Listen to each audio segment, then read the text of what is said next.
Grandes genios e inventos de la humanidad.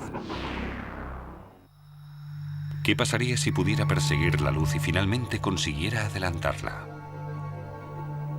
Esa pregunta se la hizo un joven de 17 años en su último año de secundaria. Años después, desarrollaría ese pensamiento y no solo revolucionaría nuestro concepto del espacio y el tiempo, sino que cambiaría de forma decisiva el de todo nuestro universo. Albert Einstein. E igual a mc². Albert Einstein nació el 14 de marzo de 1879 en Ulm, Alemania. Un año después, su familia se trasladó a Múnich, donde su padre estableció un pequeño taller electrotécnico. En 1894, cuando toda su familia se marchó a Italia, él se quedó solo en Múnich para terminar el bachillerato en el Instituto Luitpold. Pero no tardó en dejar las clases y reunirse con su familia. En 1895, Einstein retomó sus estudios en Suiza. 3 años después terminó la carrera de física en la Escuela Politécnica Federal de Zúrich. Tras una larga temporada sin encontrar trabajo, a principios del año 1902, consigue finalmente un puesto de técnico asistente en la Oficina Federal de Patentes de Berna. Ese trabajo le permite, de forma paralela, analizar numerosas cuestiones teóricas sobre física. No pasó mucho tiempo hasta que se reconociera el talento de Einstein. Su primera incursión la hizo en 1905, cuando publicó en los Anales de la Física su artículo sobre la electrodinámica de los cuerpos en movimiento, en el que explicaba el efecto fotoeléctrico. Por esa teoría cuántica recibió en el año 1921 el Premio Nobel de Física. En ese mismo artículo formuló su teoría de la relatividad especial. Esa teoría nació con los análisis que había realizado Einstein sobre la velocidad de la luz. Su planteamiento era muy sencillo.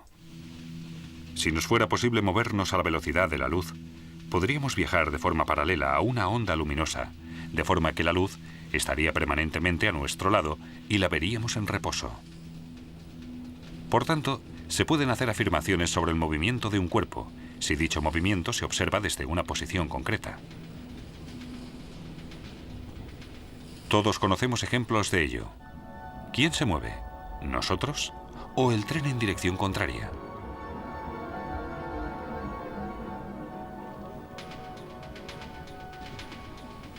Algo parecido pasa cuando un coche circula, de forma paralela, a la misma velocidad que un tren. Desde el tren, el coche parece estar parado. Según la posición, se percibe bien el movimiento o no.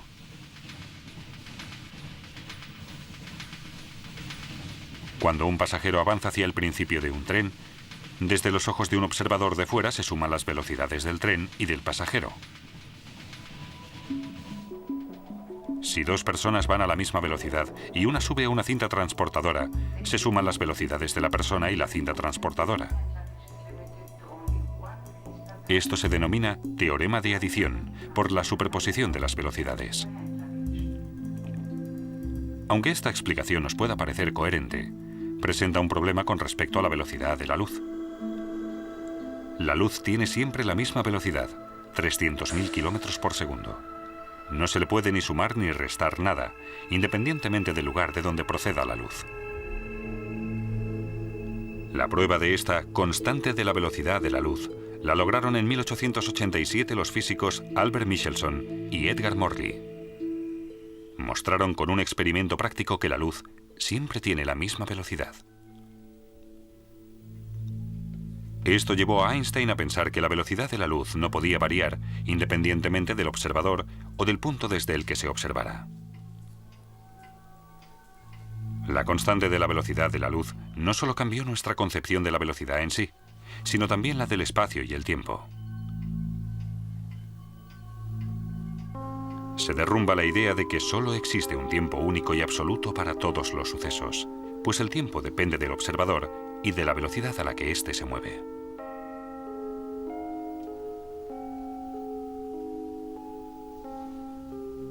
Una explicación de la teoría es la del reloj de luz. Un reloj de luz consta de 2 espejos situados uno enfrente del otro.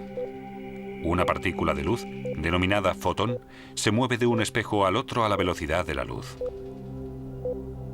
Cuando el fotón choca con el espejo, recibe un impulso, gracias al que podemos medir el tiempo.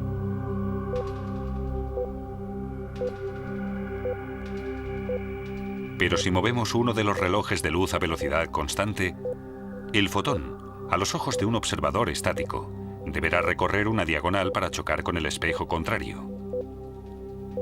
Como el recorrido es más largo, el fotón ya no puede alcanzar la velocidad de la luz y choca más tarde con el espejo. Lo que significa que ambos relojes marcan tiempos distintos. El reloj de luz en movimiento va, para un observador estático, más despacio.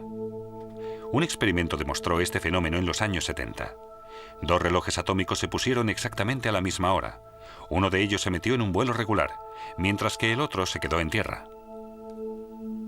Al final se compararon los dos, y el reloj que fue en el avión se atrasó.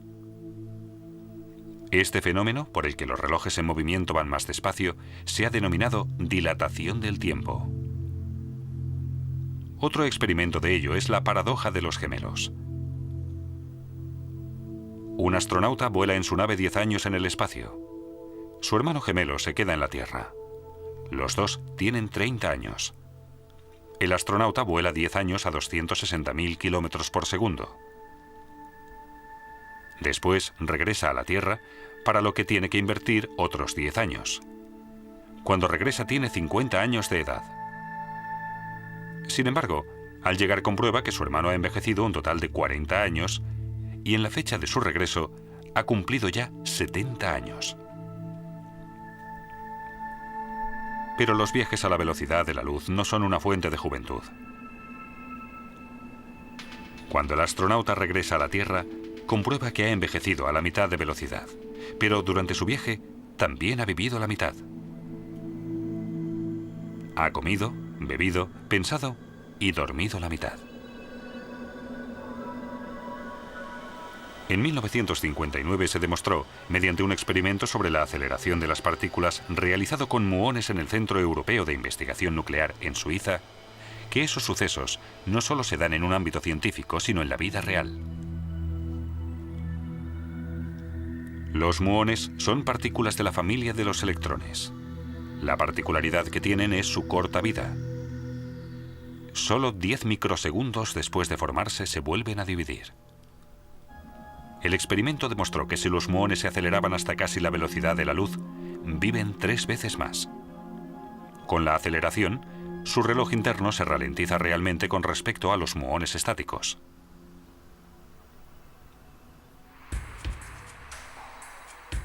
Los cambios en el tiempo influyen también en la longitud de los cuerpos. Las longitudes, en movimiento, son más cortas. ¿Una prueba? Calculamos la longitud de este tren, que circula a una velocidad regular, multiplicando su velocidad por el tiempo que invierte. Pero a causa del movimiento del tren, el tiempo pasa más despacio. El objeto nos parece más corto cuando está en movimiento que cuando está en reposo.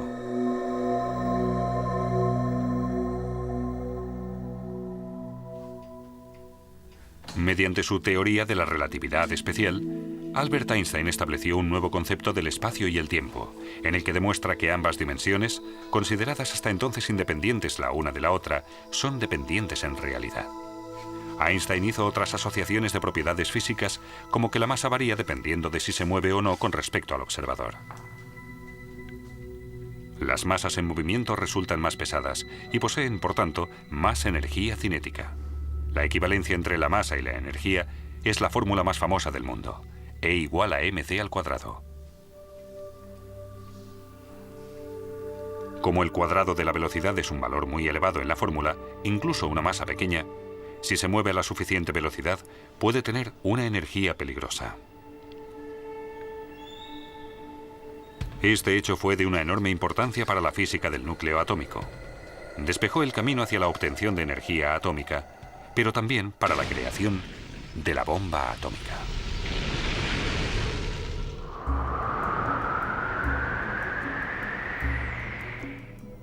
De la teoría de la relatividad especial, también se deriva el hecho de que no se puede superar la velocidad de la luz. El aumento en la velocidad aumentaría también la energía cinética del cuerpo y con ella la masa. Y lo mucho que cuesta aumentar la velocidad de un cuerpo pesado, lo sabemos todos por experiencia. Para acelerar el cuerpo a la velocidad de la luz, haría falta una energía infinita. Pero en 1905, todos estos datos solo eran de naturaleza teórica. Muchas pruebas que demostraron la teoría de la relatividad especial no llegaron hasta muchos años después. En 1909, Einstein obtuvo un puesto de profesor en Zúrich. Se dedicó entonces al único ámbito de la física que había quedado aparcado en su teoría de la relatividad espacial, la gravedad. En 1913, el físico alemán Max Planck viajó a Zúrich y le ofreció el puesto de director del Instituto de Física Kaiser Wilhelm en Berlín. Einstein no lo dudó un segundo, pues en aquella época Berlín era la meca de la física. En agosto de 1914 estalla la Primera Guerra Mundial que transformará el mundo por completo. Durante la guerra, Einstein siguió trabajando tenazmente con el fin de encontrar una solución definitiva al problema de la gravedad.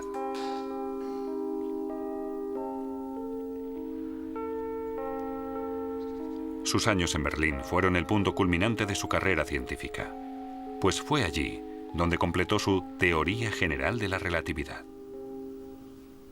El punto más importante de la teoría fue la afirmación de que la gravedad no solo afectaba a las órbitas de los planetas, sino también a la luz. Según esto, el haz luminoso de un planeta se desviaba tanto al pasar cerca del Sol que su posición se percibía desplazada. Pero el fenómeno solo se podía demostrar en un eclipse total de Sol.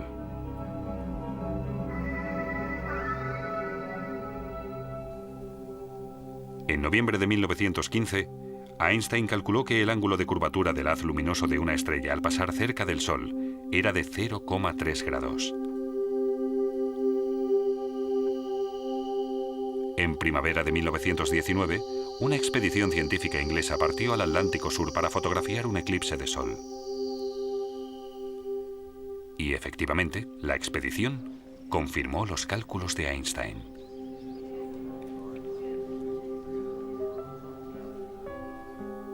Cuando se publicó su acierto, se hizo mundialmente famoso de la noche al día. Se convirtió en la primera superestrella de la ciencia. Pero Einstein no estaba satisfecho.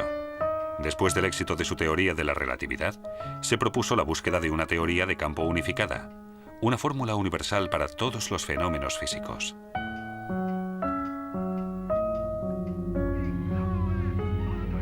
Albert Einstein era judío. Cuando Hitler subió al poder, emigró a Estados Unidos. En el campus de la Universidad de Princeton, continuó sus investigaciones en busca de la teoría de campo unificada. Pero esta vez, su propósito fracasó. Albert Einstein murió el 18 de abril de 1955 en el Hospital Judío de Brooklyn, Nueva York. Ese día, el mundo perdió al físico más importante del siglo XX. El hombre, que con su teoría de la relatividad parecía haber vencido al tiempo, tuvo que doblegarse como un humano más ante el fin de sus días.